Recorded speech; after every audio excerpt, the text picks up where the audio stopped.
मेरे ठीक पीछे आप जो जगह देख रहे हैं, यहीं पर पंडाल सजा हुआ था। 80,000 लोगों की इजाजत ली गई थी, लेकिन यहाँ पर 2.5 लाख से ज्यादा लोगों की मौजूदगी थी, जिसके बाद ऐसी अव्यवस्था उमड़ी जिसने पूरे देश को स्तब्ध करके रख दिया। हर कोई सन्नाटे में चला गया जब एक के बाद एक लाशें गिरनी शुरू हुई और उसके बाद वो आंकड़ा जाकर 121 पर खत्म हुआ। सवाल यह है कि जिम्मेदारी और जवाबदेही इसकी कब और किस रूप में तय की जाएगी। आपको बताते चले, कुछ देर पहले मुख्यमंत्री योगी आदित्यनाथ इसी हाथरस में इस जगह पर पहुंचे, यहां का मुआयना किया। अधिकारियों से पूरी जानकारी उनकी ओर से ली गई। लगातार झमाझम बारिश हो रही थी, उसके बीच भी यहां पर मुख्यमंत्री लगातार डटे रहे, जमे रहे और उनकी ओर से एक एक जानकारी ली गई। लेकिन जब उन्होंने प्रेस कॉन्फ्रेंस की तो बाबा पर एफआईआर क्यों नहीं की गई है, इसको लेकर बहुत सारे सवाल लोगों के ज़हन में थे, लेकिन इसका जवाब नहीं मिला। क्योंकि एक तरफ सेवादारों के ऊपर पूरा का पूरा ठीकरा फोड़ने की कोशिश की गई है, तो वहीं दूसरी तरफ पुलिस प्रशासन को लेकर जो ढेरों सवाल हैं, अभी तक उसका कोई जवाब नहीं मिल पाया है। आपको बताते चले कि 2.5 लाख से ज्यादा लोगों की मौजूदगी, लेकिन संख्या में पुलिस बलों की यहां पर मौजूदगी बेहद कम थी, जिसने हर किसी को परेशान कर दिया। और इसी वजह से एक तरफ जो आयोजन करता है उनकी ओर से कहा जा रहा है कि पुलिस प्रशासन से पूरी मदद हमें नहीं मिली, तो वहीं दूसरी तरफ पुलिस प्रशासन की ओर से ये दावा किया गया है कि दरअसल जहां पर कार्यक्रम हो रहा था वहां पर प्रशासन के लोगों को अंदर जाने की अनुमति ही नहीं दी जा रही थी, बल्कि सेवादार खुद ही पूरे मामले को संभाल रहे थे। पक्ष विपक्ष के तमाम आरोप है, लेकिन इस पूरे मामले को लेकर राजनीति भी गरमाई हुई है। एक तरफ मुख्यमंत्री योगी आदित्यनाथ की ओर से कहा गया है कि इस पूरे मामले में राजनीति बंद होनी चाहिए, तो वहीं अखिलेश यादव की ओर से पलटवार करते हुए ये कहा गया है कि सरकार है जिम्मेदार अगर इतने लोगों की जान गई है। लेकिन बड़ा सवाल उस बाबा को लेकर जिसके आयोजन में इतनी बड़ी तादाद में लोग आए थे, वो गायब है। 27 घंटे से ज्यादा गुजर चुके हैं, लेकिन अब तक एक भी गिरफ्तारी इस पूरे मामले में नहीं हुई है। न पुलिस प्रशासन के खिलाफ किसी तरह के एक्शन की बात अब तक निकलकर सामने आई है। क्या कोई भी नहीं है जिम्मेदार इसके लिए? एफआईआर दर्ज करके खानापूर्ति की कोशिश जरूर की गई है, लेकिन 121 मौतों का कौन है गुनहगार, इस पर पर्दा अभी भी पड़ा हुआ है। न्यायिक जांच के आदेश दिए गए हैं, एसआईटी पूरे मामले की तफ्तीश कर रही है, लेकिन बहुतेरे ऐसे सवाल हैं जिसका जवाब मिलना अभी बाकी है। आज पूरे दिन भर इस मसले को लेकर देश की सियासत भी किस तरह से गरमाई रही और इस पूरे मामले में ग्राउंड जीरो पर इस हाथरस में क्या हुआ, क्योंकि बाबा की चरण धूरी लेने के चक्कर में इतना बड़ा हादसा हो गया। बार बार ये दावा प्रशासन की ओर से किया जा रहा है। आज दिन भर इस पूरे मसले पर क्या हुआ उसको बताती हुई ये रिपोर्ट देखिए, उसके बाद करेंगे चर्चा की शुरुआत।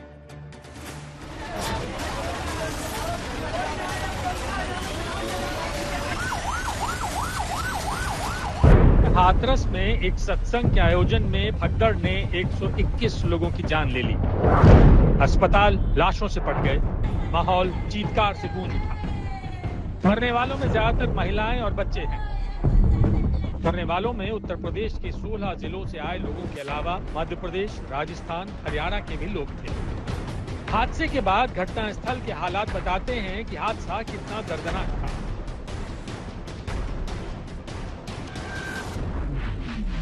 किस तरह से अब उनके सामान यहाँ पर बिखरे पड़े हैं, जो बता रहे हैं कि कल का हादसा कितना भयावह था। छोटे से बच्चे का दूध की बोतल है। आप सोचिए कि वो अपनी माँ के साथ आया होगा। लोगों की भीड़ जब आगे की तरफ आई तो लोग जो यहाँ आगे मौजूद थे वो यहाँ से लेकर आप कहिए कि तकरीबन 25 मीटर की दूरी तक का जो पूरा जो स्ट्रेच है, लोग नीचे गिरते चले गए। आप निशान देख सकते हैं लोगों के गिरने के। ये हादसा कैसे हुआ, मौके पर मौजूद लोगों की जुबानी सुनिए। उनके पैर छूने के लिए, कुछ भी करने के लिए भगे आदमी। उनकी सिक्योरिटी थी वो ही भागने लगी और उन्हें देखकर जितने भी श्रद्धालु थे बाबा के दर्शन के लिए भागने लगे। एक के ऊपर ऐसे गिरते हुए चले गए। कुचल के सब मर गए। हादसा कैसे हुआ, अब ये पुलिस प्रशासन की जुबानी सुनिए। परमिशन मांगी, उससे ज्यादा लोग आए हैं, ऐसी प्रथम दृष्टया चीजें निकल के आई हैं और क्योंकि ये जांच का विषय है, इसमें एक हाई लेवल इंक्वायरी ऑर्डर कर दी गई है। चश्मदीदों से लेकर पुलिस प्रशासन तक के बयानों से पता चलता है कि एक तो भीड़ अनुमान से ज्यादा थी, ऊपर से सुरक्षा के इंतजाम कम थे। मन से नारायण साकार हरि की चरण धूलि लेने की घोषणा हुई थी। नारायण साकार हरि को देख भक्तों की भीड़ आगे बढ़ी। सेवादारों ने भीड़ को रोक दिया। चरण धूलि लेने के लिए लोग झुके और भीड़ रौंदती चली गई। मौके पर न फायर विभाग था, न एम्बुलेंस थी, न आने जाने के अलग रास्ते थे और न भीड़ को नियंत्रण करने के लिए सेवादार।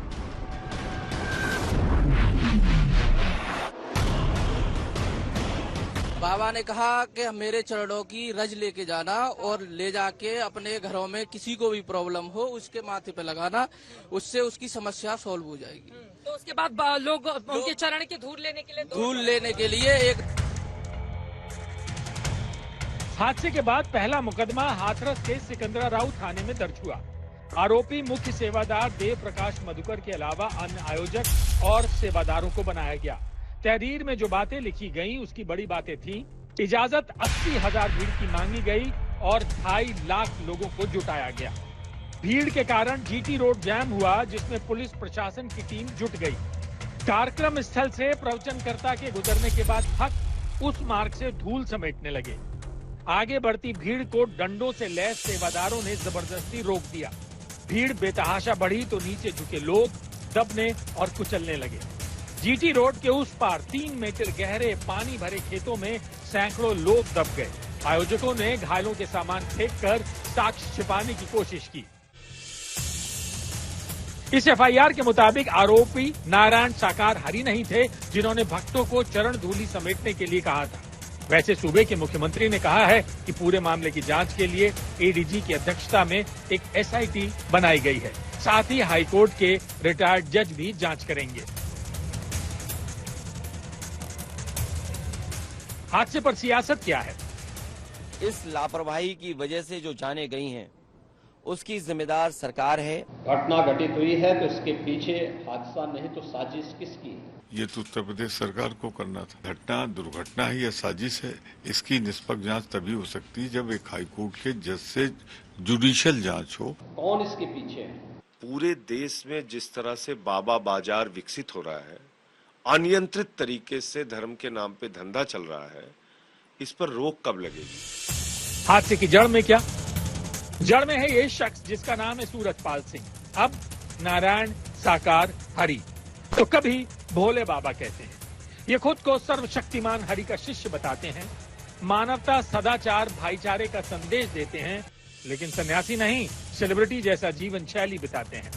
दर्जनों कारों के काफिले में चलते हैं। पुलिस एस्कॉर्ट, हूटर और सायरन वाले वाहन इनके साथ होते हैं। दर्जनों निजी सुरक्षा कर्मियों की फौज साथ होती है।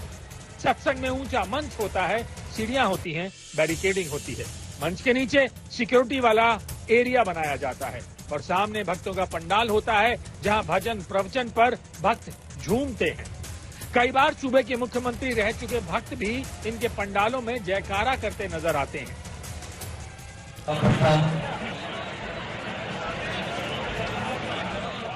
नारायण साकार हरि की संपूर्ण ब्रह्मांड में सदा सदा के लिए जय जयकार हो। साकार मां महातेशी के संपूर्ण ब्रह्मांड में सदा सदा के लिए जय जयकार हो। इनके भक्त इनके चमत्कारों से वशीभूत होते हुए चले आते हैं। किसी के कमर का दर्द ठीक हुआ तो किसी की भैंस ने दूध देना शुरू कर दिया। किसी को करंट लगने के बाद जान बच गई तो किसी को नाग ने लपेटे में लेकर छोड़ दिया। ऐसे ही हथकंडों को देखते ही देखते सूरजपाल के भक्तों की तादाद बढ़ती गई। इन्हें बचपन से जानने वाले बताते हैं कि सूरजपाल के पिताजी पूजा पाठ किया करते थे। बाद में सूरजपाल पुलिस में भर्ती हुए।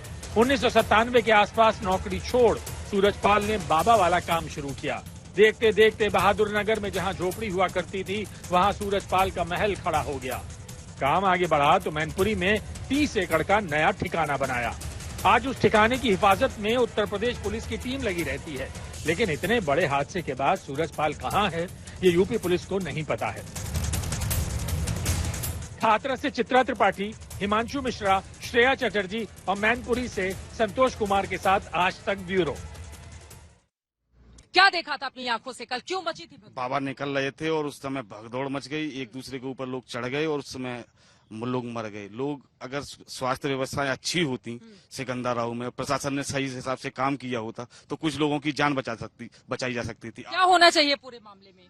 पूरे मामले में इसकी तहरीकात होनी चाहिए। बाबा यहाँ से जैसे निकल के जा रहे थे तो एकदम शासन प्रशासन तो यहाँ कम था। जैसे जनरेशन 4 लाख की लगभग जो जनसंख्या थी, आप बता रहे हैं 4 लाख के आसपास जनसंख्या, लगभग बहुत ज्यादा भीड़ थी। ट्रैफिक भी एकदम भरा हुआ था। तो उनकी गाड़ी की चरण धूल लेने के लिए एकदम पब्लिक एकदम भागी वहां से। तो वहाँ एकदम यहाँ से जो कीचड़ है उधर के जो नाले की तरफ, तो उसमें पब्लिक का रेला लगा और रेला लगते ही जो है उसके एक के ऊपर एक गिरते चले गए लोग गिरते हुए चले गए। आपने क्या देखा था? जल्दी मैं कल यहाँ था तो मैंने देखा कि यहाँ पुलिस प्रशासन नहीं था। शायद अगर यहाँ पुलिस प्रशासन कल होता तो इतनी बड़ी घटना नहीं हो पाती। यहाँ एम्बुलेंस भी नहीं थी और यहाँ पर पुलिस प्रशासन भी नहीं था। और यहाँ से मैं खुद यहाँ से पेशेंट्स को यहाँ से लेके गया, जो मृतक जो लोग थे उन्हें यहाँ से लेके गया, तो वहां पर मैंने देखा कि हॉस्पिटल में कोई नहीं था, सिर्फ एक डॉक्टर साहब थे। लाशों को वहां लगभग 150 लोगों के आसपास, मेरे आंकड़े से 150 लोगों के आसपास कल वहां खड़ा नहीं हुआ जा रहा था। 150 लोगों को हमने सड़क पर रखा था बाहर। मैं लाइब्रेरी में वहीं था, वहां मैंने सुना कि डेथ हो गई है। यहाँ से फिर मैंने लोगों की मदद की। मदद करने वाले भी यहाँ अपनी आंखों से देखा आपने? अपनी आंखों से लगभग 8 से 10 लोग तो कल मेरी आंखों से बचाने वाले खत्म हो गए, जो उसी में आए हुए थे। शायद अगर पुलिस प्रशासन थोड़ा सा ज्यादा होता यहाँ तो कल और लोग भी बच सकते थे। यहाँ एक बच्चे को तो मैं गोदी में लेके गया था, ट्रामा सेंटर में जाके 5 मिनट तक वो जिंदा रहा। अगर ऑक्सीजन होती तो बच्चा बच जाता। तो यहाँ के लोगों की जुबानी आप कल की पूरी कहानी सुन रहे हैं, किस तरह से एक एक करके यहाँ पर जान जाती रही और पुलिस प्रशासन समेत तमाम सेवादार यहाँ पर मुख्य दर्शक बने रहे। और बाबा को लेकर भी कई सवाल हैं, एफआईआर में उसका नाम क्यों नहीं है। हमारे साथ अरविंद ओझा हमारे संवाददाता इस वक्त जुड़ चुके हैं ज्यादा जानकारी के साथ। अरविंद, पुलिस प्रशासन एसआईटी पूरे मामले की तफ्तीश कर रही है, जांच कर रही है, एक भी गिरफ्तारी का नहीं होना अभी तक, ये क्या बताता है? और जांच कहां तक पहुंची है? 27 घंटे से ज्यादा का वक्त गुजर चुका है। देखिए, उत्तर प्रदेश के मुख्यमंत्री हाथरस आए थे, उन्होंने प्रेस कॉन्फ्रेंस की और ये कहा कि इस मामले में जुडिशियल इंक्वायरी होगी, एसआईटी भी बनाई गई है। लेकिन चित्रा, आप जिन लोगों से बात कर रही थी, कमोबेश जितनी ग्राउंड रिपोर्ट में मैंने यहाँ पर देखा कि लापरवाही प्रशासनिक स्तर पर बड़े पैमाने पर रही। उसके बाद जो एफआईआर दर्ज हुई है उसमें भी सेवादार, जो एक ऑर्गेनाइजर था देव मधकर, उसके खिलाफ एफआईआर दर्ज हुई है। जबकि खुद सीएम योगी और जो तमाम प्रशासनिक अधिकारी है वो दावा कर रहे हैं कि इस तरह का कोई सत्संग होता है तो बाबा के लोग पुलिस की एंट्री वहां पर नहीं होने देते थे, सब कुछ डिपेंड होता था सेवादारों पर। तो सब कुछ अगर डिपेंड होता था सेवादारों पर और बाबा पर, तो इस लापरवाही की जिम्मेदारी बाबा पर क्यों नहीं है, बाबा के लोगों पर क्यों नहीं है, क्यों उनके खिलाफ एफआईआर दर्ज नहीं की गई? फिलहाल जांच की जा रही है। सूत्र ये बता रहे हैं कि कई मामले बाबा के ऊपर पहले से है, लेकिन एक आधिकारिक तौर पर जो प्रमाण है वो आज तक के हाथ लगा है। साल 2000 में आगरा में बाबा गिरफ्तार हुआ था, बाबा समेत 7 लोग गिरफ्तार हुए थे। इसी तरह का कुछ अंधविश्वास वहां पर फैलाया जा रहा था। एक मरी बच्ची को जिंदा करने की बात कही जा रही थी। जब उसका अंतिम संस्कार करने लोग लेकर जा रहे थे तो ये बाबा के सेवादार वहां पर भीड़ गए थे, जिसके बाद लाठीचार्ज हुआ था और उसके बाद फिर बाबा को गिरफ्तार किया गया था। 7 लोगों को गिरफ्तार किया गया था। हालांकि अदालत में साक्ष्य मजबूत नहीं थे, इस वजह से बरी हो गया था। लेकिन ये पाखंड का खेल पूरा आस्था के नाम पर बाबा का चल रहा है। जो पुलिस है उसका कहना है कि अब चूंकि मामला इतना गंभीर और बड़ा हो चुका है, जांच का दायरा वो बढ़ेगा। बहुत मुमकिन है कि बाबा तक वो जांच का दायरा है वो भी बढ़े। फिलहाल इस मामले में अभी तक किसी की गिरफ्तारी नहीं हुई है। जितने आरोपी हैं वो अंडरग्राउंड हो चुके हैं, मोबाइल स्विच ऑफ करके। पुलिस की कई अलग अलग टीमें लगी हुई हैं और दावा तो यही है कि जल्द गिरफ्तार किया जाएगा। लेकिन अभी तक 27 घंटे से ज्यादा का वक्त हो चुका है, एक भी व्यक्ति गिरफ्तार नहीं हुआ इसमें। चित्रा, बहुत धन्यवाद अरविंद इस पूरी जानकारी के लिए। एक भी व्यक्ति की गिरफ्तारी नहीं होना और 121 लोगों की जान चले जाना अपने आप में बहुत सारे सवालों को यहाँ पर जन्म देता है। और बाबा के खिलाफ आखिर वो कौन सा डर है कि बाबाओं को लेकर जब भी एक्शन की बात होती है तो चाहे सरकार हो चाहे विपक्ष हो, सबका चरित्र एक जैसा ही दिखाई देता है, क्योंकि इस बाबा को लेकर कोई भी कुछ बोलने के लिए तैयार नहीं है। 121 लोगों की जान जा चुकी है, 27 घंटे गुजर चुके हैं। ये किस रफ्तार से जांच चल रही है कि एक भी गिरफ्तारी अभी तक नहीं हुई है। अगर मुख्यमंत्री बोल रहे हैं कि सीधे सेवादार इसके लिए जिम्मेदार हैं, जिन लोगों ने आम लोगों को ढकेलना शुरू किया, जिसके बाद भगदड़ मची और उसके बाद इस तरह के हालात पैदा हो गए, सेवादारों को ही गिरफ्तार कर लेते। सिर्फ एफआईआर करके ऐसा लग रहा है कि खाना पूर्ति की गई है। राजेश जी, देखिए चित्रा जी, सबसे पहले तो यदि जो लोग घायल थे उनको प्रॉपर इलाज मिल सके, अस्पताल में उनकी जान बचाई जा सके, सरकार की पहली प्रायोरिटी वो थी। मुकदमा कायम हुआ और मुकदमे की जांच हो रही है। आज मुख्यमंत्री जी स्वयं गए, कल 3 मंत्रियों की कमेटी बना करके उन्होंने तुरंत वहां घटना स्थल पर भेजा। पूरा प्रशासन लगा हुआ है, डीजीपी और उत्तर प्रदेश के मुख्य सचिव सब वहां कैंप कर रहे हैं। और रही बात गिरफ्तारी की, जांच हो रही है। निश्चित रूप से कोई भी दोषी व्यक्ति नहीं बच पाएगा, चाहे वो कितना भी बड़ा क्यों ना हो, कोई भी हो, उसको नहीं छोड़ेगी उत्तर प्रदेश सरकार। मुख्यमंत्री जी ने स्पष्ट रूप से कहा है कि इस घटना के पीछे कोई षड्यंत्र है, या दुर्घटना है, इसकी जांच बाकी है। हाईकोर्ट के रिटायर्ड जजों के नेतृत्व में कमेटी बनाई गई है। तुरंत आप देख रहे हैं सरकार पूरी तरह से एक्शन में है। सुबह होते ही माननीय मुख्यमंत्री जी घटनास्थल पे थे, भारतीय जनता पार्टी के प्रदेश अध्यक्ष वहां घटनास्थल पे थे, पूरा कैंप कर रहे हैं वहां सब लोग, सब पूरा प्रशासन लगा हुआ है। और जहां तक इस कार्यक्रम के आयोजन की बात है, आयोजन वास्तव में जितने लोगों की परमिशन ली गई थी उतने लोग वहां नहीं थे, उससे बहुत अधिक थे। और ये बाबा लोग इस तरह के घटनाक्रम जो कार्यक्रम आयोजित करते हैं उनमें इन सब तथ्यों को तो छुपाते। ये जांच का विषय, जांच होगी और दोषी नहीं बच पाएंगे। दोषी नहीं बच पाएंगे, जांच होगी, कब अंजाम तक पहुंचेगी, ऐसे बहुत सारे सवाल है ना राजेश जी, जिसका जवाब कब मिलेगा, क्योंकि जांच का जो प्रक्रिया या फिर रफ्तार रहती है उस सबसे हम वाकिफ हैं। लेकिन घनश्याम तिवारी जी, आपके पास आते हुए, मुख्यमंत्री यहां घटनास्थल पर पहुंचे हुए थे और पहुंचने के साथ ही कहा कि इस पूरे मामले में राजनीति नहीं होनी चाहिए और जो बाबा हैं उनकी फोटो किस नेता के साथ है ये भी बताने की जरूरत नहीं है। उन्होंने नाम तो नहीं लिया, लेकिन अखिलेश यादव जिन्होंने एक बार बाबा के कार्यक्रम में हिस्सेदारी की थी उनका वो जिक्र करते हुए दिखाई दे रहे थे। नमस्कार चित्रा जी, आपको, दर्शकों को और को पैनलिस्ट को। समूचे उत्तर प्रदेश के लिए और देश के लिए शोक की घड़ी है। 125 से ज्यादा जाने गई हैं और जिस तरीके से मीडिया ने खुलकर इस बात को दिखाया है पारदर्शी ढंग से कि लोग कह रहे हैं कि अगर प्रशासन मुस्तैद होता, रेस्क्यू और रिलीफ ठीक से कर पाता या जिला के अस्पताल में मूल व्यवस्था भी होती, बेसिक व्यवस्था भी होती, तो जानें बच जाती। अभी जिस तरीके से भारतीय जनता पार्टी के प्रवक्ता कह रहे हैं कि भीड़ जितनी परमिशन दी गई थी उससे अधिक थी। अलग अलग टीवी चैनलों के माध्यम से और प्रेस के माध्यम से खबर आई है कि 70 से ज़्यादा वहाँ पुलिस के लोग थे। अगर 70 से ज़्यादा लोग प्रशासन के थे तो उन्हें पता चल गया होगा कि 80,000 का सैंक्शन था और 2.5 लाख के लोग कैसे आए, ये खबर होगी। उस पूरे जिले में सिर्फ एक ही आयोजन था जहाँ 2.5 लाख लोग एक भीड़ के रूप में जमा हैं। अगर इतने लोग जमा हैं तो क्या डिजास्टर रिलीफ के पैमाने के ढंग से क्या आपके पास एम्बुलेंस तैनात नहीं होनी चाहिए? क्या आपके पास रेस्क्यू मिशन रेडी नहीं होना चाहिए? क्या आपका जिला अस्पताल अलर्ट पे नहीं होना चाहिए? ये सब मूल सवाल हैं जिसके लिए कोई एक्सपर्ट की ज़रूरत नहीं है। जिन लोगों ने अपने परिजनों को खोया है वो ये देख करके सवाल पूछ रहे हैं। इसके जवाब में प्रदेश के मुख्यमंत्री क्या कह रहे हैं? प्रदेश के मुख्यमंत्री कह रहे हैं कोई साजिश हो सकती है। जहाँ पर जिम्मेदारी लेने का अवसर है वहाँ पर आप साजिशों का दरबार लगा रहे हैं। आप अपनी जिम्मेदारी से हटना चाह रहे हैं। आप चाहते हैं कि लोग किसी तरीके से कुछ अन्य दिशा में सोचने लगे, आपसे आपकी जिम्मेदारी का बोध न कराएं। जहां तक बाबाओं का खेल का सवाल है, स्वयं मुख्यमंत्री जी अभी आपके कार्यक्रम में बता रहे थे कि किस तरीके से ये बाबा जो है बाबा के स्वरूप में आए और इनकी फॉलोइंग बढ़ी। तो आदित्यनाथ कौन सा IIT का एग्जाम टॉप करके राजनीति में आए थे? बाबाओं का के खेल की फैक्ट्री भारतीय जनता पार्टी स्वयं बनी हुई है।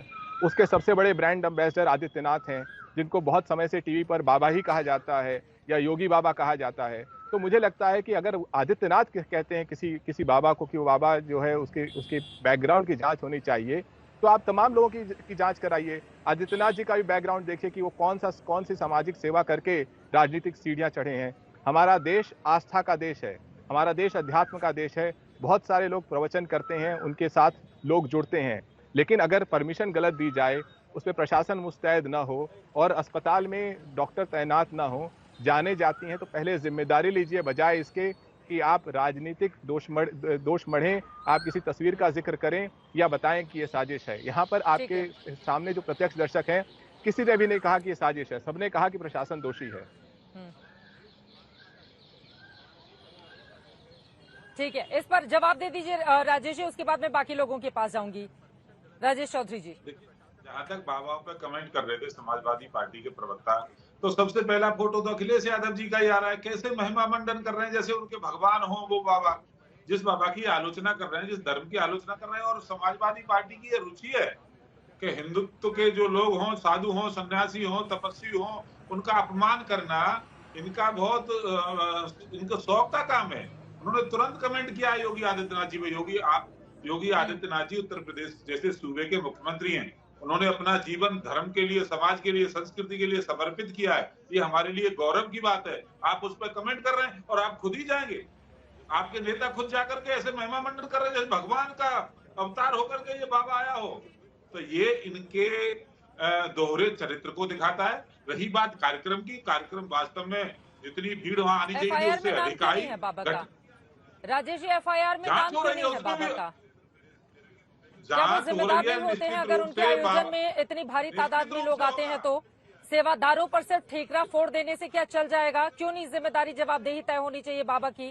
क्या आप लोग भी बचने की कोशिश नहीं? ऐसा लग रहा है कि बाबाओं के नाम पर कोई भी पार्टी हो वो बहुत बच कर आगे बढ़ने की कोशिश करती है। आप तो सरकार है ना। चित्रा जी, ऐसा नहीं है कि बाबा को हमने बचा दिया है। जो जांच में दोषी होगा, अभी तो जांच फॉर्म हुई है ना, अभी तो कमेटी बनी है और हाई कोर्ट के रिटायर्ड जज के नेतृत्व में कमेटी बनाई गई है। कोई ऐसा नहीं है कि उत्तर प्रदेश की पुलिस केवल इसकी जांच कर रही हो। आप सरकार की गंभीरता देखिए ना, सरकार कल से लेकर के अब तक एकदम एक्टिव हो बोर्ड में, और किसी को नहीं बख्शा जाएगा। फिर मैं एक बार कह रहा हूँ, उत्तर प्रदेश के मुख्यमंत्री जी ने कहा है कि इसके पीछे क्या घटनाक्रम हुआ है, चाहे वो बाबा हो या कोई और उसके मैनेजर हो या सेवादार हो, किसी को नहीं छोड़ने वाली है सरकार। दोषियों को निश्चित रूप से सजा मिलने वाली है।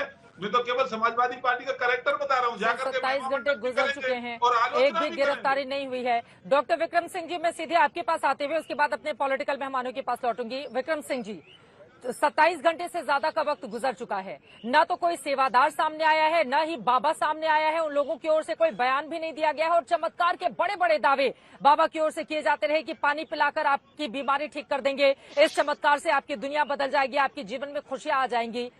अब तक कोई भी गिरफ्तारी नहीं होना या फिर बाबा का इस तरह से गायब हो जाना और पुलिस का वहां तक नहीं पहुंच पाना, ये क्या दर्शाता है? ये सिर्फ दर्शाता है कि हम किसी असमंजस की स्थिति में है, उहापों में। बाबा और उनके सेवादारों के ऊपर 5-5 लाख का होना चाहिए था इनाम। एसटीएफ लगा के 24 घंटे में पुरस्कार घोषित पलायित अपराधी, भूमिगत अपराधी की तरह इनको ट्रीट करना चाहिए। ये बाबा नहीं, शातिर दिमाग का अपराधी है जिसके ऊपर 5 क्रिमिनल केसेस हैं और बहुत ही जघन्य किस्म के अपराध हैं। यौन शोषण से लेकर के बच्ची को जिंदा करना, कानपुर में जमीन को कब्जा करना नाजायज तरीके से, और इसके अलावा कोविड काल में भी समागम करके लोगों में दुर्व्यवस्था फैलाना। ऐसे व्यक्ति के ऊपर किसी प्रकार की उदारता नहीं है। मेरा ये परामर्श होगा कि 5 लाख का इनाम करके 24 घंटे में इनको करें दस्तयाब। जांच तो होती ही रहती है, लेकिन जांच के जो शुरुआत होती है संग बुनियाद, वो कम से कम दिखाए कि हम गंभीर हैं इनको गिरफ्तार करने में। ऐसा तो नहीं है कि इस जांच की आड़ में हम बाबा और उनके सेवादार, एक तो एफआईआर में बाबा का नाम नहीं, क्यों नहीं? सेवादार हमारे थे या विद्वान पैलेस के थे? सेवादार इसी तथाकथित बाबा के थे। इसलिए बाबा, सेवादार सब पुरस्कार घोषित अपराधी हो जाने चाहिए। इनके पीछे डेडिकेटेड टीम लगनी चाहिए। 5 अपराधों में जो मतलूब रहा है, जो इन्वॉल्व रहा है, उसके ऊपर किस प्रकार की उदारता है। और आपने बिल्कुल सही कहा, एक एक्ट है drugs and cosmetics act, magic remedies act 1955। इस तरीके के जो दावे करते हैं उनके ऊपर इस एक्ट के अंतर्गत भी होना चाहिए। पानी पी तो ठीक हो जाओगे, बच्ची गुजर गई है, हम उसको जिंदा कर देंगे। इस तरीके के जो सपनों का निर्माण करते हैं, लोगों को संबोधित करते हैं अपनी वाक्पटुता से, ऐसे लोगों के बारे में कठोर कानूनी कार्रवाई होनी चाहिए और उनको एक तरीके से बेनकाब करना चाहिए, न कि महिमा मंडित करना चाहिए। चित्रा जी, एक और सवाल जिसका जवाब मैं आपसे चाहूंगी, उसके बाद बाकी लोगों के पास जाऊंगी, क्योंकि बाबा लोगों के मामले में हमने देखा है सारी राजनीतिक पार्टियों का रंग एक जैसा हो जाता है, चाहे वो सत्ता पक्ष का हो चाहे वो विपक्ष का हो।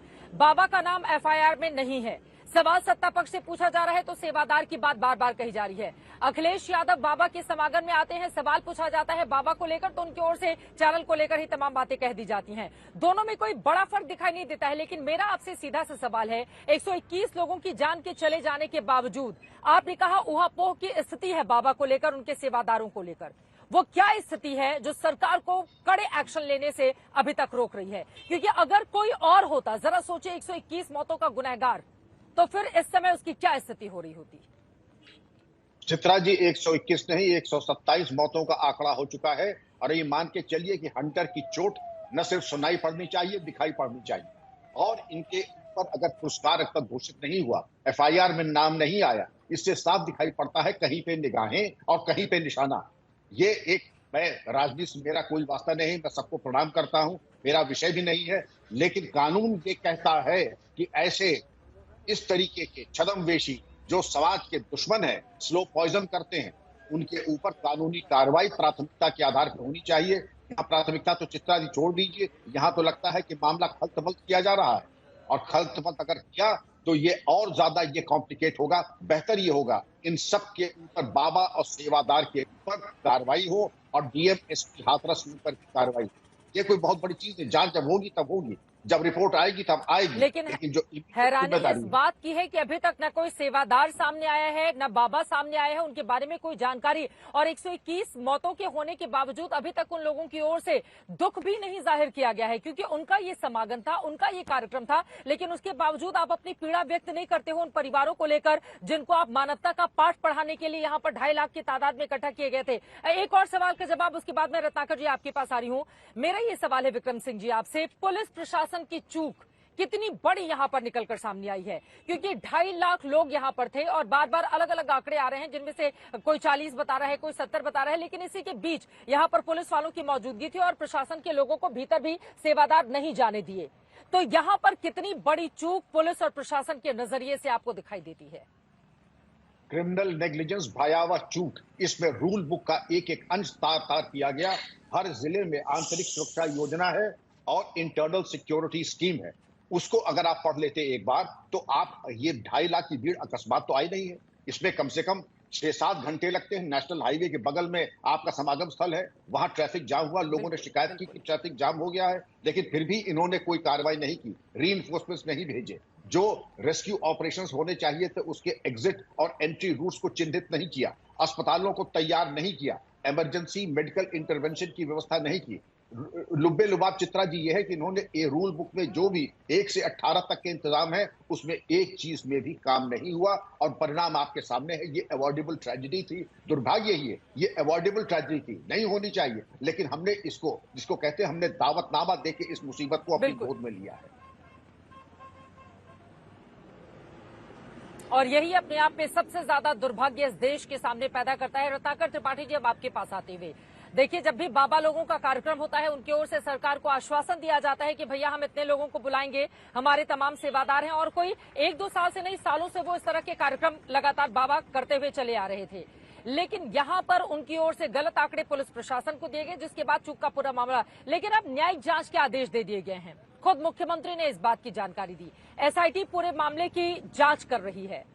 तो क्या इतना काफी नहीं है रत्नाकर जी? मुख्यमंत्री ने कहा है कि इस गंभीर और संवेदनशील मामले में राजनीति बंद होनी चाहिए। मैं सबसे पहले चित्रा जी, जो जिनके घर की क्षति हुई है, जो मृतक हैं, उनके प्रति भावभीनी श्रद्धांजलि अर्पित करता हूं और आपके चैनल के सभी दर्शकों से ये अपील करता हूं कि ये भोले बाबा नहीं है, ये भाले बाबा है। इस तरह के बाबाओं से खुद दूर रहे, दूसरों को दूर रखें, ताकि किसी के घर का चिराग न बुझे। और तीसरी चीज, मैं माननीय जो DGP साहब हैं, उनको मैं इस बात के लिए सलाम करता हूं कि इनकी बेबाकी जो थी वो नौकरी के पहले भी और नौकरी के बाद भी सलामत है। नहीं चित्रा जी, ये एकदम भी आप जो कह रहे हैं ना, ये सफिशिएंट नहीं है। इसलिए ये सफिशिएंट नहीं है कि प्रशासन की नियुक्ति, जब आप राजनीति कहते हैं, जब योगी जी ने कहा राजनीति तो उन्होंने राजनीति घुसेड़ दी। राजनीतिक अपॉइंटमेंट होते हैं प्रशासन। मैं आपके बयान और आपके अरविंद ओझा जी और एक आदमी के बयान के बीच की निकालता हूं, जो आपकी पत्रकारिता है। आपके जो पहले पत्रकार थे उन्होंने कहा था कि पुलिस का हूटर और पुलिस का एस्कॉर्ट चलता है। बड़ी खबर इस वक्त की ये है, महिला आयोग की अध्यक्ष रेखा शर्मा इस वक्त हाथरस पहुंची हैं और वहां पर वो और ज्यादा पुलिस प्रशासन से जानकारी ले रही हैं। इस सब के बीच अलग अलग देशों से लगातार संदेश सामने आ रहे हैं। आपको बताते चले, एक तरफ पुतिन ने शोक जाहिर किया है 121 लोगों की जिस तरह से जान गई है। फिलहाल बड़ी खबर, बड़ी जानकारी इस वक्त आप तक पहुंचा रहे हैं। रेखा शर्मा हाथरस पहुंची हैं, राष्ट्रीय महिला आयोग की अध्यक्ष हैं, और वो और ज्यादा जानकारी, क्योंकि यहाँ पर बड़ी तादाद में महिला और बच्चे उनकी जान गई है। जो 121 लोग हैं उनमें 4 अलग अलग राज्यों के, 16 उत्तर प्रदेश के जिलों के 121 कुल लोग थे, जिनमें ज्यादातर महिला और बच्चे हैं। उनके बारे में और ज्यादा जानकारी लेने के लिए राष्ट्रीय महिला आयोग की अध्यक्ष हाथरस पहुंची हुई हैं और यकीनन अपने आप में बहुत जरूरी हो जाता है कि पूरे मामले में गंभीरता से जांच आगे बढ़े और तत्काल कोई ऐसी कार्रवाई हो कि ऐसी स्थिति ना पनपे जैसा कि हाथरस में बीते 24 घंटों के भीतर लगातार हम देखते हुए चले आ रहे हैं। रत्नाकर जी, अपनी बात को पूरी कीजिए, उसके बाद बाकी मेहमानों के पास जाऊंगी। रत्नाकर जी, तो फिर बचाने वाले कौन मरे? आप कह रहे हो बचाने वाली महिलाएं जो महिलाएं भी थे, पुरुष भी थे, जो लोग आगे आ रहे थे वो लोग दब रहे थे। आप कहानी बताओ जो सच हो। सच है ये महिला बचाने वाले भी मरे तो पुरुष बचा रहे होंगे ना? पुरुष भी बचा रहे थे, तो वो तो नहीं मरे ना? वो नहीं मर। हाँ, फिर ऐसे नहीं बोलो, सच्ची बात बोलो। मतलब मीडिया को देखकर वो ज्यादा बड़ी चीज बढ़ा के मत बोलो बात को।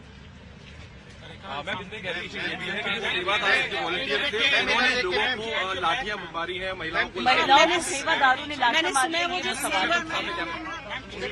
सेवक है मैंने सुना है उन्होंने ही ये सारा गड़बड़ किया और पुलिस से भी बात की तो उन्होंने एफआईआर रजिस्टर किया है उनके अगेंस्ट।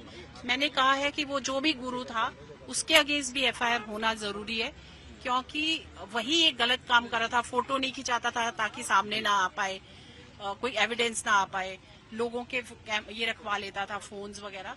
तो जरूर कोई ना कोई गलत बात का है इस सारे उसमें।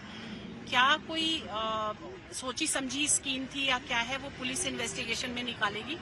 लेकिन मेरा सबसे ज्यादा जो वरी है जो कि महिलाएं ही सबसे ज्यादा मरी हैं और इस महिलाओं को बरगलाना इजी होता है क्योंकि वो पढ़ी लिखी नहीं थी और आई, और ऐसे गुरुओं से दूर रहने के लिए हम महिलाओं को किस प्रकार से अवेयर कराएं। कई बार ऐसी तस्वीरें आते हैं कि कई बाबा सामने आते हैं, महिलाएं उनकी बहुत फॉलोवर्स होती जी, इसीलिए हम यहाँ आए भी हैं और जो जितने विक्टिम से मिल रहे हैं उनको भी अवेयर करा रहे हैं, उनकी काउंसलिंग भी कराएंगे और आगे आने वाले वक्त में भी महिलाओं को काउंसिल करेंगे कि ऐसे जो ढोंगी बाबा है उनसे दूर रहें। एडमिनिस्ट्रेशन से भी हम अभी क्या कार्रवाई हुई है उसका हमने पूरा रिपोर्ट मांगी है। आगे आने वाले समय में भी जो भी इन्होंने एक टीम बनाई है उनसे जो भी कार्रवाई करेंगे उसकी पूरी कार्रवाई हम पूछेंगे। कह रहे हैं कि के आसपास श्रद्धालु जमा हो गए थे तो मंजूरी किसी न किसी ने दी होगी। किसी ने मंजूरी नहीं दी थी, नहीं ये मंजूरी किसी ने नहीं दी थी। 80,000 की इन्होंने मंजूरी मांगी थी, लेकिन क्योंकि कोई वीडियो नहीं करने देते थे इनके, कोई फोटो नहीं खींचने देते थे तो एडमिनिस्ट्रेशन के पास भी फोटो नहीं है कि कितने लोग थे। वो भगदड़ के टाइम के वीडियो है जिसमें नहीं पता चल रहा कि कितने लोग हैं, लेकिन उस टाइम कितने लोग थे किसी के पास प्रूफ फिगर नहीं है क्योंकि कोई फोटो या जैसे पुलिस वाली भी जो मुझे मिले वो फोटो खींचने के लिए आए तो उसके फोटो उनके लोगों ने छीन लिया, फोटो नहीं खींचने दिया, तो इसलिए किसी के पास वो नंबर नहीं है कि कितने लोग मौजूद हैं। एफआईआर में अभी भी बाबा का नाम है, हम इसीलिए आए हैं। एफआईआर में बाबा का नाम मैंने यही बात की है कि उसका नाम वो कह रहे हैं कि हम लोग जो ये चल रही है कार्रवाई जो उसमें उसका नाम आएगा तो हम उसको उसमें डालेंगे, एफआईआर में नाम डालेंगे। मैम, एसडीएम की रिपोर्ट बहुत क्लियरली स्टेट करती है कि 80,000 की जगह 2.5 लाख लोग यहाँ पे इकट्ठा हो गए थे। So do you think that the administration could have actually preempted and improved this situation? I talked to administration about this only and I told them that you should have intervened. But their reply was, since there was no picture that there were 2 lakh people, now people are saying after this happened. But before that they were not allowing. So that means there was no law and order here.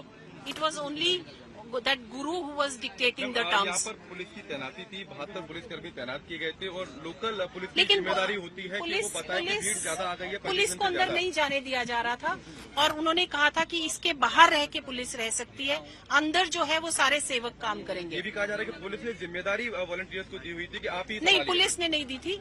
Volunteers उनको police को अंदर नहीं जाने दे रहे थे और ऐसे में जहाँ धर्म की बात होती है वहाँ पुलिस भी कुछ नहीं कर पाती है। मैम, बड़े नेताओं के फोटोज आ रहे हैं बाबा के साथ जो कुछ न कुछ इशारा भी कर रहे हैं, कितना बड़ा साम्राज्य था। देखिए ये फोटो मैंने अभी तक देखी नहीं है, लेकिन हाँ ऐसे सुनने में आया है कि कुछ लीडर्स की फोटो है।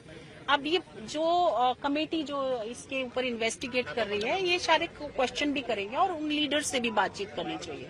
मैम, आप एनसीडब्ल्यू के लेवल पर कुछ कॉन्स्टिट्यूट कर रहे हैं कमेटी, कौन मेंबर? मैं तो खुद ही आई हूँ फैक्ट फाइंड करने के लिए और मैं खुद ही बात कर रही हूँ सारे एडमिनिस्ट्रेशन से। अगर एडमिनिस्ट्रेशन की रिपोर्ट मुझे लगता है कि कहीं ना कहीं कुछ चूक रहा है तो हम अपनी फैक्ट फाइंडिंग में कॉम्पनसेशन 2 लाख और बहुत दुख की बात है कि महिलाएं भी आगे आके बात नहीं करना। एनसीडब्ल्यू अध्यक्ष रेखा शर्मा को आप सुन रहे थे। बाबा के खिलाफ एफआईआर की मांग इनकी ओर से की गई है क्योंकि जो एफआईआर हुई है उसमें बाबा का नाम नहीं है।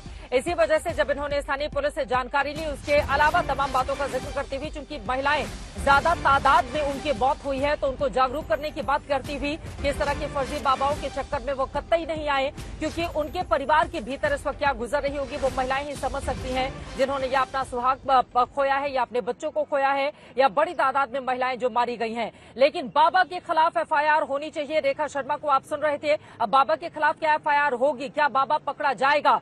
सीधे तौर स्तर पर उसकी जिम्मेदारी जवाबदेही तय क्यों नहीं की जा रही? सवाल बड़ा यह है, वो अपने कार्यक्रम के वीडियोस तक बनाने नहीं देता था। मेरी खुद कई लोगों से बातचीत हुई जिन्होंने बताया कि जब वो वीडियो शूट कर रहे थे तो फिर सेवादार ने आकर उनका मोबाइल छीनने की कोशिश की। तो आखिर इस तरह की हरकतों को क्यों अंजाम देते थे बाबा, जब इतनी बड़ी तादाद में लोगों को बुलाकर यहाँ पर सत्संग का कार्यक्रम वो चला रहे हैं और वो चाहते थे कि उनकी बातें, मानवता का संदेश ज्यादा लोगों तक पहुंचे, तो फिर वीडियो को लेकर डर किस बात का था? सीधे अनिल दुबे जी आपके पास आते हुए, तो रेखा शर्मा भी बोल रही है एफआईआर होनी चाहिए, क्यों नहीं हो रही है एफआईआर बाबा के खिलाफ? चित्रा जी, ये नहीं, जो भी आयोजक हैं उनके खिलाफ एफआईआर होनी चाहिए, चाहे वो बाबा हो या उनके अन्य सेवादार हो। एफआईआर तो होनी ही चाहिए, और जो भी दोषी हो, मैं समझता हूं कि हमारी पार्टी इस मामले को गंभीरता से ले रही। हमारी पार्टी के राष्ट्रीय अध्यक्ष ने, हमारे उत्तर प्रदेश में मंत्री अनिल कुमार जी, हमारे विधायक, हमारे एमएलसी सब वहां गए हुए हैं, तथ्यों को देखा जा रहा है, और जो भी जायज बात होगी उसको सरकार के सामने, उत्तर प्रदेश के मुख्यमंत्री के सामने हम लोग भी रखेंगे। और मुख्यमंत्री जी स्वयं संवेदनशील हैं, और मैं समझता हूं कोई भी दोषी इसमें बचेगा नहीं। आज अभी जरूरत है, इस पर राजनीति करने की जरूरत नहीं है चित्रा जी। ये विषय है कि पहले घायलों को कैसे लाभ, उनको स्वास्थ्य लाभ कैसे हो, कैसे लोगों को सहायता मिले, विषय इस बात का है। लेकिन जो दोषी है, जो दोषी, मैं समझता हूं, मैं तो बगैर किसी उसके कहता हूं कि वहां का प्रशासन दोषी है कि कैसे उन्होंने इतनी बड़ी भीड़ अगर वहां इकट्ठा हो रही थी तो उनको अंदाजा कैसे नहीं लगा। 80,000 की परमिशन मांगी गई और वहां इतने ज्यादा लोग लग गए। एक रैली होती है, सभा होती है, तो पुलिस प्रशासन उसमें पूरी तैयारी करता है, और इस सत्संग में क्यों पुलिस प्रशासन ने नहीं तैयारी की, ये जांच का विषय है। और जो भी दोषी प्रशासन के लोग हों उनको दंडित किया जाना चाहिए। उन्होंने क्यों ऐसे, अभी वैष्णो देवी में पिछले समय में हादसा हुआ था, पिछले वर्षों में दतिया में हादसा हुआ था। पल्ला नहीं झाड़ सकते ना, अस्पताल में ऑक्सीजन नहीं है, अस्पताल में बेड नहीं है, वहां पर डॉक्टर्स की मौजूदगी नहीं है। एक जगह कहीं कमी हो तो फिर आदमी गिनाए, हर जगह यहाँ पर कमी नजर आती है। और उसके बाद अंत क्या होता है? पॉलिटिक्स पर, एक दूसरे पर टोपी ट्रांसफर कौन करेगा बताइए? आप लोग सरकार में हैं, आप बोलिए कि करें कार्रवाई पुलिस प्रशासन के खिलाफ। अस्पताल में ये स्थिति क्यों थी? इसके लिए विपक्ष तो जवाबदेह नहीं है ना। नहीं, विपक्ष जवाबदेह नहीं है, लेकिन राजनीतिक दलों को, विपक्ष को भी तो चाहिए कि वो राजनीति करना बंद करें। वहां जो पीड़ित है, पहले उनको जरूरत है कि उनको मदद पहुंचाई जाए, पीड़ितों की मदद पहुंचे। आप राजनीति कर रहे हो, इसमें कहीं सरकार थोड़ा है। वहां पे जो जिला प्रशासन है वो इसके लिए जिम्मेदार है कि इतनी बड़ी भीड़ हुई। अभी रेखा शर्मा जी को मैं सुन रहा था, वो कह रही थी कि वहां पे पुलिस वालों को वीडियो नहीं बनाने दिया जा रहा था। अरे भाई, हमारे प्रदेश में आयोजन हो रहा है, आपके जिले में आयोजन हो रहा है, अगर पुलिस प्रशासन ने उनका वीडियो नहीं बना सकता, उनकी फोटो नहीं खींच सकता, तो आपने उनको परमिशन कैसे दे दी? आपके प्रदेश में आयोजन हो रहा है, ये बात भी हम लोग माननीय मुख्यमंत्री जी से कहेंगे कि भाई इस तरह के आयोजन को इनके जिला प्रशासन के लोगों ने इतनी लापरवाही कर दी।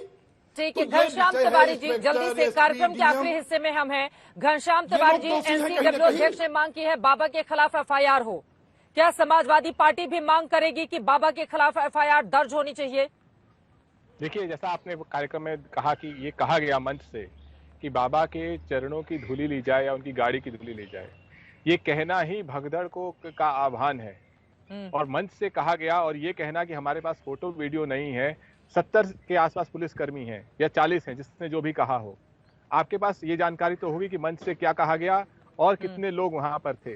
तो सरासर यहाँ पर सरकार स्वतंत्र है, जिसके ऊपर एफआईआर करना चाहे करे, लेकिन सरकार को अपनी जिम्मेदारी लेनी चाहिए। ये कहना कि यहाँ साजिश है, अभी तक किसी ने नहीं कहा है। आप प्रत्यक्ष दर्शकों से बात कर रहे हैं, दृष्टाओं से बात कर रहे हैं, किसी ने साजिश नहीं कहा है, सबने कहा है जिसके ऊपर क्या होता है। सीधे बोलिए, बाबा के खिलाफ एफआईआर होनी चाहिए। हम लोग बोल रहे हैं, एनसीडब्ल्यू अध्यक्ष बोल रही हैं, बाबा को बचाने की कोशिश क्यों की जा रही है? सरकार से मांग कीजिए बाबा के खिलाफ एफआईआर दर्ज हो। अगर 121 लोग मारे गए हैं तो इसमें नाम लेने में क्या हर्ज है? उत्तर प्रदेश में बाबा की ही सरकार है, तो उसमें बाबा वर्सेस बाबा मैं नहीं करना चाहता। मैं सिर्फ इतना कह रहा हूं कि जो उत्तर प्रदेश के मुख्यमंत्री ने कहा है साजिश की बात, अगर ये सामने आता है कि बाबा ने साजिश की है, बाबा के ऊपर एफआईआर कीजिए। अगर ये सामने आता है कि बाबा की गलती है, उनके ऊपर एफआईआर कीजिए। सेवादारों के आपको एफआईआर करनी है, आप जिम्मेदारी लीजिए, कीजिए। यहाँ पर ठीक है।